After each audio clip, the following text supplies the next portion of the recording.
Hey, welcome to BreitWerks. So we are still working on this hard to start when hot Boxster issue 3.2 2000S, and the purge valve lives underneath the intake runner for, let's see, that would be backwards, so that would be cylinder number 4.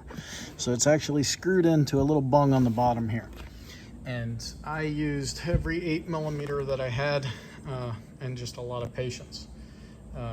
So we got it out. You're just gonna have to take your time. Can't get a ratchet in there, just a tiny little wrench. And there's a clamp too that I'll show you later that occludes you trying to put like a gear wrench on it or something like that.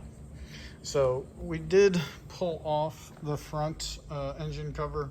That was kind of pointless, and maybe it'll help us when we're trying to put the line back down as we're routing, but wasn't necessary for getting it out. All right, we're gonna get on with it. All right, so for those of you that have been following along, you know that we had no codes on the ECU, no codes anywhere on anything. So we did the air, fire, fuel. We said, okay, could be the MAF. People said, unplug the MAF, see if it changes it. Didn't change anything. Smoke test the intake, see if there was any intake leaks. Nothing. As far as the spark, we changed the crank sensor, cheap and easy. And the immobilizer is relatively new. ECU doctors took care of that not too long ago. So we've also changed the fuel pump, and no change to our hard to start issue. So the only thing left was a purge valve. And what I did this morning was I had the purge valve unhooked from the throttle body. I plugged the hose, I plugged the throttle body, car started perfectly fine. So we said, all right, let's take the purge valve out. And taking the purge valve out sounds super easy, but it's not. This clamp goes into the bottom of the intake manifold, as I was talking about. And the challenge is there's no room to get a ratchet under there. So I had every 8mm known to man, and I ended up just using plain old 8mm wrench. So what we're gonna do now is, just for giggles, because after all that work, we're changing this bastard whether it wants it or not, but just for giggles, we're gonna put power on this and see if this purge valve does anything. Because you can't suck through it or blow through it, but hey, we'll see what happens if we hear a click when it does it. But what we'll also do is we'll pressure test the lines. The valve that I have coming does not include the hard line. And we're beyond money at this point. It was going to take too long to get here. So I'm just going to reuse this big hard line and try and heat this up and get the purge valve out. And then we'll seal it up with some glue, and then put some heat shrink over it, make it vacuum tight.